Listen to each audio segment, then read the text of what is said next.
Man, it is so clear today. That's downtown.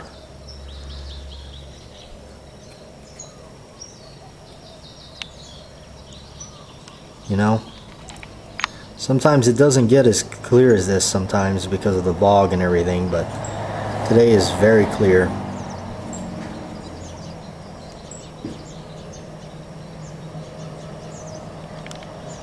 Look at that, all the way out there.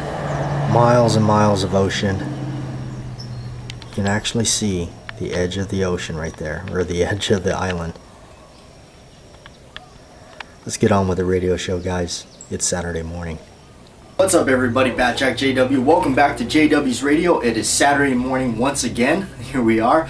It's kind of a noisy morning, so there's some dogs barking and stuff in the background, so sorry about that. I think it's a small sacrifice. Either just we deal with it, or we can't not do the radio, right? Okay.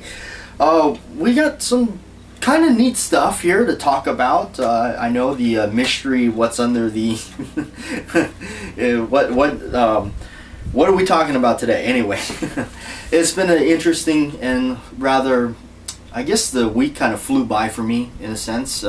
It was long for me in other ways, but short as time goes by. In fact, this week I was more than happy to just get out and go to work and do other things, and met up with a good friend of mine that I haven't seen for a very long time, and he's actually a friend of mine that was with me in the beginning where I started to try to stain some yellow, some white ivory type grips, not real ivory, polymer ivory. I know that they're cracking down on ivory now, but I had the the plastic white grips, and I was trying to stain them to look like John Wayne's grips. This is before I figured out that leather dye was what works. He was with me when we were going through town. I just got off work and I was like anxious, and we went to the hardware store trying out. Anyway, I'll share that story with you there some other time. Anyway, but I met up with him. It was really neat to meet up with him, talk to him for a little while. Haven't seen him for a long time, and he's a really intelligent person, and it was really nice to finally meet back up with him. He had given me a knife some time ago. It was a Benchmade, and actually it's shown up here and there in the very early videos of BATJAC JW, and unfortunately that knife was stolen from me about a year ago, and it really bummed me out. And I actually got to finally talk to him about it, and to him it was nothing, but for me it was like the sentimental value of it. Really, it was just he's such a good friend. But anyway, yeah, he's a real knife guy. But anyway, cool thing about him is he's got some cool goodies. He's got some other cool guns, and because I kind of got back in touch with him. I haven't seen him around for a while, but he has got some really neat guns, and guess what? He's lending them to me for the videos on the channel. So we got some new stuff coming up, and some more modern stuff, huh? How about that? You guys know, though, I love my revolvers, my old school guns. But stuff like what he's got is stuff I don't really have, or if I can get my hands on it at work, I'll definitely throw up a video about it and tell you what I think. Anyway, the Polymer Wonder World, or what they call the Tupperware guns. But anyway, good stuff though. I like it. It's really something to look at. Interesting box, isn't it? Look at that thing. Velvet. It's a maroon velvet. Actually, for those of you, the maroon oxblood type color is actually one of my favorite colors. I really do. I've always liked the blood red or maroon kind of oxblood finish. I got a pair of Dr. Martin shoes that are oxblood red, and they're the original made in England ones, and they're a lot different than what you get where you get the other ones that are not made in England anymore, unfortunately. But those were the days of being in high school. Boy, that was too long ago, it seems, for me. I know for some of you guys viewing, that's quite a while ago. But anyway, this right here is, can you guys already tell? I don't know if you can read the lettering on camera, but maybe you can tell by the drawing. This is the box set DVDs of Alfred Hitchcock's collection. Not the entire collection, but it says it's called the Masterpiece Collection. I've had this for quite a while. I bought this at Costco, actually. Bought it at Costco years ago. And the friend of mine I was with at the time, he didn't understand, what, a lot of, I seem to notice there's a lot of, and I'm not saying all of them, but a lot of younger people don't appreciate or, know about this kind of stuff, I guess you could say. Now, some of them do. Hey, I'm not, I'm one of them, right? But no, I've grown a great appreciation for older movies and stuff, especially because to me, they just don't make them like that anymore. To me, movies now, I mean, there's a select few that I really enjoy that are new movies that are awesome, and usually those have to do with older throwback actors, like actually the recent comedy movie that came out a year or two ago called A Walk in the Woods, and that had Robert Redford and Nick Nolte. And I think to me that was kind of a sleeper film because nobody really went to go see it. I saw it, and the first thing I saw in the trailer was it's got Nick Nolte in it, it's got Robert Redford in it. I mean, and it was rated R, and it was a comedy, and I'm like, okay, comedy, rated R, Nick Nolte, gotta go see this, And then, there is it's a comedy, so there is a funny scene in there. I don't want to give the movie away in case you want to go watch it, but it really reminded me, because Robert Redford walks over to the edge and he looks down. It reminded me of that. Okay, I'll jump first. No, you better go. Okay, well then you jump first and I'll follow. No. Well, he goes, I can't swim. Some of you know what that movie is, but anyway. Okay, the Alfred Hitchcock collection, really cool. I bought this years ago, and it's got the discs in it are all each one has 4. Now this one's neat. This one you got Shadow of a Doubt, Saboteur, Rope, and Rear Window. Jimmy Stewart, excellent in Rope. I thought Rope was one of the most interesting movies because it was so simple, but yet the atmosphere and the, I guess the impending doom that laid over everybody. If you haven't seen Rope, which I know quite a few of you guys that watch this radio or probably seen it, but Rope is really cool. That is one of my favorite Jimmy Stewart movies because it's just like, wow, because it's so simple yet it's so it keeps you on edge. And of course, Rear Window is absolutely a classic in itself, as all these are. But Rear Window is definitely cool. Always like the ending of Rear Window when he uses the flash bulb to, and that's just to go show you how interesting Alfred Hitchcock's view was to a lot of things. Anyway, so that's really neat. It's got that on Shadow of a Doubt and everything like that. Those are really neat. Those are these older ones, which are cool. They stand alone. They got the booklet here. They talk about a lot of stuff, and we'll actually talk about. Let's see if they mention it in here, which we'll talk about it because it inspired me to doing some stuff. Let's see. Yeah, okay, it does mention it in there. Let's put that aside here because I want to talk about something with that. The other ones here, you got The Man Who Knew Too Much, another Jimmy Stewart. Jimmy Stewart appeared in quite a few of Hitchcock's films, like Vertigo. I don't like heights, so Vertigo scares me. And then, of course, Psycho. We don't really have to go into that. That's a big one that stands out, but we will go into that. Okay, I caught you off guard there. Trouble with Harry. That's kind of a goofy movie. Interesting, it's a total different throw on his cool artwork. That it looks like old advertisement pieces that they were using for the movie back then. Alright, okay, so here's the interesting thing. Is got to get these things back in just right without crunching any corners, which I've already done, looks like in the past on that one. Alright, so what do we have here? Okay, we have, this set has the Birds, Marnie, Torn Curtain, and Topaz. I don't remember Topaz too much. But Torn Curtain with Paul Newman is actually one of my favorites, because just the whole cool, you know, when he goes into the professor's school or whatever, oops, and he's just feeding the guy nonsense, you know, on the board. He's trying to figure out what the guy, you know, the numbers and what he's doing, but then and what he's doing really is just feeding him nothing and running him in circles and making that guy spill the beans, in a sense. And so he's just, oh yeah, okay, oh, well, you know, and it's right when the professor realizes what he is doing. Excellent, just the tension of that, you know, because you know what Paul Newman's up to.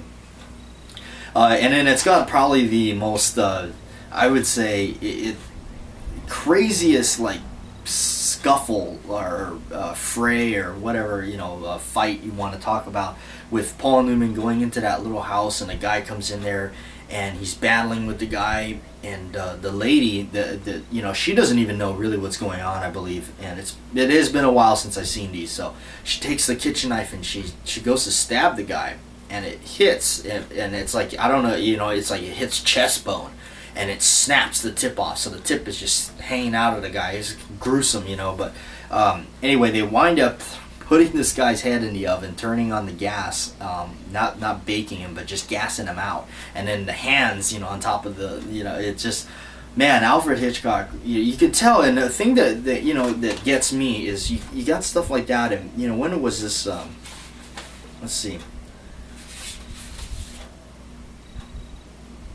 doesn't say, but, you know, just the thing that gets me is the time when these were released. The time when these came out, you know, nobody really seen stuff like that. Let's see, Torn Curtain, 1966, you know, 1966. You know, that's pretty, you know, like, you know, that wasn't something that was a normal thing to see in a movie, you know. A guy getting knifed, the tip sticking out of a guy's chest, blood, you know, throwing somebody in the oven and gassing them out and killing them, you know. It wasn't until, I think what really changed a lot of things around was, it wasn't until Sam Peckinpah showed up with the Wild Bunch, 1969, I want to say. Man, I remember going to the rental store and renting The Birds for the very first time. I was just like, oh, I want to see the birds. Anyway, so the last disc is just a bonus disc. It's got Frenzy and Family Plot on it, which are okay. Frenzy's okay. Frenzy's just about the guy that goes around, strangles people with a necktie. Some people say towards the end there, you know, maybe Hitchcock's films were kind of dipping off or anything like that. But, okay, so actually what we're talking about is Psycho. Let's go back to the page in Psycho and what it actually influenced me. Psycho. Okay, Psycho was filmed, according to this, is 1960. And they said, Hitchcock chose to shoot the film in black and white because believing filming in color would be too gory. In fact, he used chocolate syrup for blood. Bosco's chocolate syrup, in fact, for fake blood. Now, for those of you that have been with my channel for a long time, know that last year in October, I did a play on zombies and a couple horror type, you know, oriented movies. They are only a couple minutes long. They are in the archives of the channel some time back. They did not get a lot of views, but I had a lot of fun making them. I will try to, if I can remember, to put the links in the description below in this video of those two things that I did. They're real goofball stuff. Check them out if you want to. They really are. Were just me goofing around, having fun. It just, in a sense, just like, okay, I want to, let's just make a parody kind of a thing, you know. And the influence of the black and white days of film, especially the Three Stooges.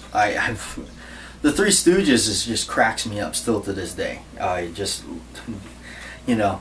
But anyway, you can hide a lot of stuff in black and white. Black and white is a art form in itself in the way of filming, because it gives you an opportunity, and things look way different in black and white, you know. Things that may look fake in color look real in black and white. So anyway, as kind of a throwback to Alfred Hitchcock, for blood, we used a mixture really of brownish blue paint, really, so the blood was not red. And that was just came to me as a thought because Hitchcock used chocolate syrup, you know, and we went about it in a cheaper way, and just instead of buying gallons of chocolate syrup and trying to throw it around and get all sticky and everything like that. But no, Hitchcock did his with chocolate syrup. And maybe if you stay till the end of this video, we'll throw in a little Easter egg for you. But okay. Alright, so anyway, kind of a little throwback and talk about the Alfred Hitchcock movies. They're my favorite movies. Anyway. Okay, so some news rambling on here. This video is getting a little long, right? Tired of hearing me talk about movies. Okay, this week coming up, we've got some cool stuff that I've got ready for you. We're talking about some of the I wanted to show you a real close-up copy of the grips I made for a friend of mine that became a friend of mine now. He actually purchased them from me, and just met him through YouTube and became good friends with him now, and he's been helping me out a lot with some stuff and some issues going on. But I wanted to show you a video of the grips I made and show that to you, so you'll be able to check that out. And then I'll do another video about talking about really just my entire story of grip making, if you're not tired of hearing it. But anyway. Okay, so and then the other thing we're going to be talking about during the week, as the next week goes on, is some stuff that I have hidden under here. What is under here, right? Okay, and then last but not least, of course, coming up is some guns and some things in the movies that truly can make your day. My love and guns and movies definitely has a connection there, because growing up watching stuff like this, and Dirty Harry, The French Connection, 7-Ups, even ones that are totally obscure that nobody even knows about, like in 1989, Roy Scheider, one of my favorite, I think, underrated actors, did a movie called Night Game. Just a classic detective cop film. I'm a sucker for those. Love it. French Connection 2. Not a lot of people even know there was a French Connection 2. That's a great movie. I just love Gene Hackman. Back then, Gene Hackman, he was still good, even right up to where he did the movie Heist. I liked, with Danny DeVito, Delroy Lindo. Has my favorite line in there. Delroy Lindo, they get into this altercation, pulls out a gun, he goes, "You're waiting fate right here. Wait, fate." And if you look at Delroy Lindo's eyes, I mean, they are like, he's got the craziest look. I love movies like that. I love movies that have heart. And all my movies that I like that are new tend to have older actors in it. But anyway, back what I was talking about, these other movies like French Connection 2, you got Gene Hackman, and he's like, he goes to France. I don't want to give the whole movie away, but he's getting the cops are tailing him, making sure he's okay and everything like that. And he says to the guy, he says, "You know what?" He goes, "I can do a lot better in here without Sacco and Vanzetti following me. Okay, is the taller one your brother-in-law? Is that it?" It's just like, he goes, "This is not New York, Papa." He goes, "You darn right it ain't. I can't get a beer and a hamburger anywhere." So. Great movie. I love it. It's just classic stuff. Gene Hackman. And then my favorite scene, he sneaks his snub-nosed 38 in his suitcase. He gets at a hotel room, cuts his suitcase open, grabs his gun and bullets and everything. I think he's eating a Hershey's chocolate bar. Cool stuff. If you haven't seen The French Connection 2, it's worth seeing. I got it on Blu-ray. I found it at Target for $5. I was like, I gotta get this. Okay, enough yakking. What do we got on here? What do we have? And this time around, I think it will shock some of you. We're not talking about a gun this time. Well, we're talking about guns, but not a specific gun. We're talking about the ammunition. This stuff has been, I've talked a lot about this stuff on my channel, and I've done a lot of videos on it here and there. I've gotten questions about it over time, so we'll go ahead and answer that question. But I'm going to show you, before we get into this stuff, where the whole kind of idea started.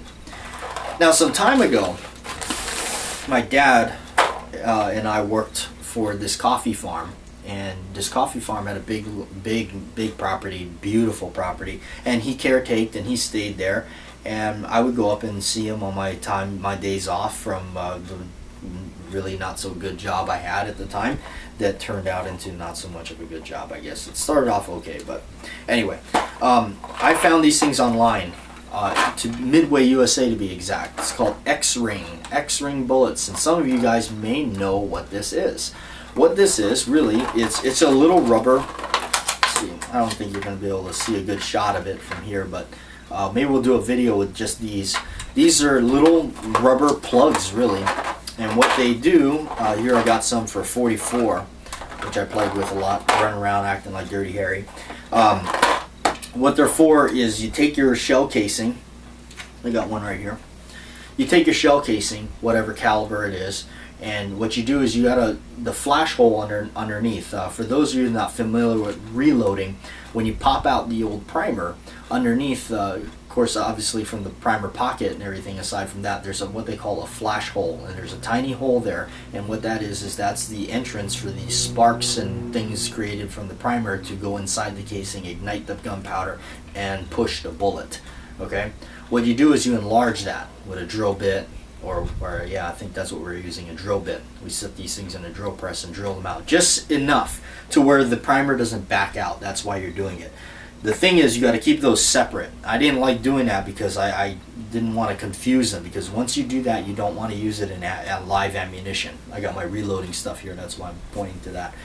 You don't want to you know, reload live ammo with that. So I kept them separate. I even tried to mark the casings so I know, or keep them in the boxes with these.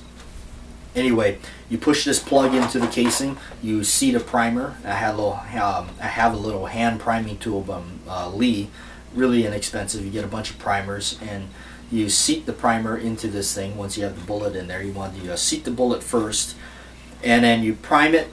And basically, the force of the primer, and that's why you enlarge the flash hole too, is so you can get more force going through there, and then more so it doesn't back out on you, seize the cylinder up. But shoots this thing, and I mean, it'll punch through paper and whatnot. Man, we were goofing around with this stuff so much. We were shooting them at everything and anything, and trying to collect them because they're reusable. The only problem with these is you get 50 of them in a box, and I think I was paying like $13 for one. And then you got to add the shipping onto all this. So I would order a couple boxes or whatever of this and that. And it sucked because you always run around trying to find them if they bounced off of something, you know, like that. But it was a lot of fun, and it really introduced me to a different way, if you look at it, a different way of training. Things like that. So which led me to later on finding out, started to tamper around and find out about wax bullets. And yes, you could take a cookie sheet, melt the wax, and wait for it to dry and sit there and stick your casings in there and do all that. But the Cowboy Fast Draw Association is where I get these. These are Deadeye Easy Loader wax pellets, and you can get a whole box of these. This is like 1,000 round bag is what I meant. Bag of these for like $25. Okay, by the time you spend your time, money, and wax, melting wax and everything like that, it's just easier to do this, I think, because these you just pick them out, pop them in, boom, you're done. Okay, they go into a casing that is specifically prepared by the Cowboy Fast Draw Association, and these are for my .45 Colt. And these are the casings that I buy from them. And what it is the flash hole's already drilled out, and the primer pocket is slightly enlarged. So you do not need a tool to put the primer in. You just drop it in. You got to kind of use a little bit of skill to slide it in there and push it in there. And then you just kind of let gravity hold it in. You know, so you carefully put it into your gun. And it's not as hard as it sounds. It's actually fairly easy. You get used to it. And you plug the little wax in there, and you go around and you can shoot. I've done a lot of videos just right in my backyard of shooting tin cans and whatnot right there. Cool thing I learned from this, using this product as a training aid, is point shooting. It's able to just go boom and just kind of point that gun, and then what it led me to doing was aerial shooting. These things don't go very far. They're only good for about 20 feet or so, really. You can actually, if you shoot them at distance, you can literally see it just do that. It's just and they do melt in the hot sun. They're not toxic. It's just paraffin wax, so it's not really something to worry about too much. You could set up a little box, which I have, with a carpet in the background, put some paper on the front, and do that kind of thing. You don't necessarily have to use a revolver for this stuff, okay? The 45 caliber, obviously you could take your 45 ACP casing, drill out the flash hole, seat a primer, okay, and push this bullet in there and pop it through your 1911 or your Glock 21 or whatever you have in 45 ACP. Of course, you're only going to get one shot, but it's a way to, maybe you can practice draw and come up and pull the trigger and just see where your hits are, you know, of course in close range and whatnot. It does get a little smelly, so it's best to do it outdoors if you can, because you're discharging the primer. But same with the 38 caliber stuff. I've actually pushed those into a 9mm casing. Okay. Now, I bet you're wondering, well, how do you get the primer back out? Now, you can, by enlarging the flash hole in the casing, you can enlarge it enough to where you can go to a hardware store and buy like a Dasco punch or just any kind of punch that will fit in there and the other top end once the primer's spent, and just tap it out. You can have, like, Lee makes tools such as like this, you know, which is just a cup, a metal cup. You can actually just go get a go to the hardware department and you go to the nuts and bolts section, get a nut that has, basically the casing will fit over the top and not go through it, and then use that to hammer it so the primer has a place to go. Anyway, so, but you can use it, you know, but just point shooting. The only thing you're going to need to do is get the Lee hand priming tool. You can get that from Bud's, or not Bud's Guns, Brownells or Midway or something like that. They're fairly inexpensive. They're not too bad on the wallet, and get yourself some primers. These I have are fitted out for the large pistol primer, the large pistol primers. Both that and the 38 caliber stuff too is fitted out with the large pistol primers. Okay, and for those of you that are familiar with reloading, 38 normally uses a small pistol primer. Okay, but those you don't need any tools, you just slip them right in and go. They also have one, the 45 Colt shells drilled out for a shotgun shell primer, the 209 shotgun shell primer. That thing is pretty neat, but you do need to go and get a certain type of shot shell primer. I tried it with Winchesters, didn't work. You have to go and get, they recommend like Rio primers, R-I-O, and it's just out here, it's kind of hard to find them. I can't speak for out in the other lower 48 how easy it is to find them and whatnot. So, but I've been told that they're not that easy to find. But anyway, that's why not only that, for the noise factor, I stuck with the pistol primers. They're not too loud. And some of the other target ideas, like this one here, is a clay pigeon perch stand that I bought. You just set your clay in there and you can shoot it. Really fun with the wax bullets. Yes, they do break the clay. So if you're close enough. I have a video on that, you can check it out. But anyway, we're going to wrap up the show. That's what's been going on. A little talk on that, and kind of simple and talk on some stuff and not too much going on. But anyway, appreciate everybody watching. Appreciate everybody sticking with me through this this journey of YouTube. And coming up here on the 4th of July will be my 2 years on YouTube. 2 years of making these videos for you folks, and a lot of you have been there from the very beginning, and a lot of you have been there long enough to, and just constantly watching my videos and supporting me, and I appreciate it. YouTube has done more for me than I can really count. It's amazing. It's changed my life in a lot of ways. I was not much into technology, not much of a computer person, but YouTube, as just figuring out how to do all this on my own, is a really big milestone.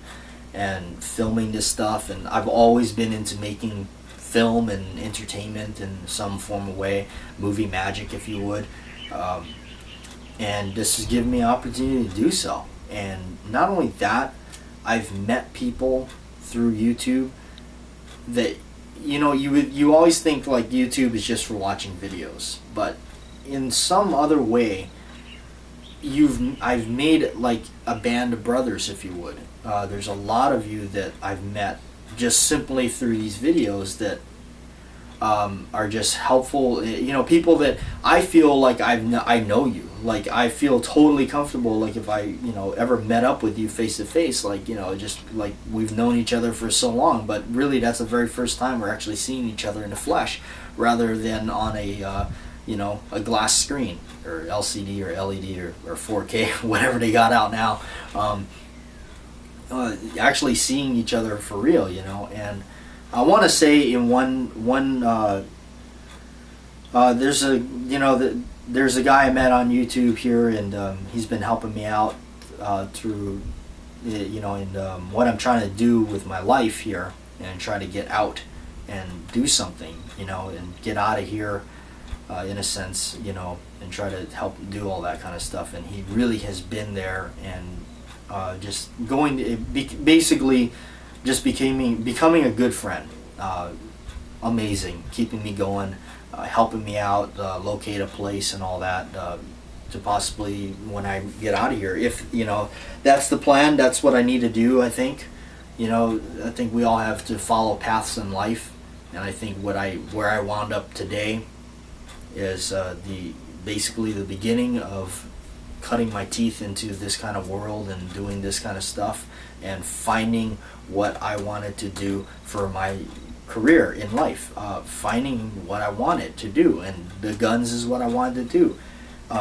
I picked up on a couple of things here and there, and got a little bit of education on guns by listening to my elders, people that have been in the business a lot longer than I have, and listen to what they had to say instead of brushing it off and walking away from them. But just I think that what I did was going from one job to working for a gun counter in a bigger box store, and then to running a guy's shop, hunting/gun shop, and him handing me the keys, and me being able to hold it down for the couple of years now. I think just running it all on my own. I've learned a lot. I've made some mistakes, and it's a learning lesson. It's a learning curve. Then you have to cross it and learn. For me, if I'm gonna make the leap and jump and go, you just don't know until you go, and you don't want to. At the same time, I'm like, I don't want to not experience a lot of other things that are out there. In a sense, my good friend, I basically call him like my big brother that used to live out here. He's actually from the other side of the island, and I met up with him. I've known him for over 10 years. I've known him for coming up to 12 years now. He moved about 4 or 5 years ago. He moved out of here, and for him to have done it, it was like literally like one day he just was like, I'm gonna move. I'm like, really? Where are you going? And he's like, I'm going here. And I'm like, have you ever been there? And he's like, nope. I'm like, what makes you want to go? He goes, I don't know, I just want to go. And it was so surreal, because next thing you know, he packed his stuff up, he sold everything, got up, and he had a plane ticket in his hands, and he was shaking my hand, giving me a hug, and he said goodbye. And I was like, wow, he's on the plane, he's going. It's like, and lately it's just been emotionally stressful on me on both ends. It's been stressful emotionally because I'm moving away from my home, in a sense. I'm moving away from my mom, which I love to death. She's my, she's though I always kid around. I say she's the one woman I love unconditionally. So I hope things work out, and I need to take this journey, and it's a little scary because going at it alone, and I got to see what happens. So far that's what's going on anyway, but I hope you guys stay with me, and I hope you folks stay subscribed to the channel, and follow me on this journey of YouTube. Again, coming up to 2 years, and I thank each and every one of you for being here and subscribe to this channel and constantly supporting me. And you guys are like my family. You guys are like my other family on YouTube, on the screen, and everything like that, and it's really important to me. You folks mean a lot to me, and I hope you stay with me and travel this journey with me. And be it if you're looking at the ocean, or maybe you're looking at something else, wherever wherever my feet land, be it here or out there, wherever I stay. But I think it's time I take the leap and try to do this. So anyway, thanks for watching. Appreciate it. Like, share, and subscribe. And we'll catch you next Sunday. Or Saturday. I'm sorry. Saturday. Saturday's JW Radio. Okay? Anyway. Thank you, all of you.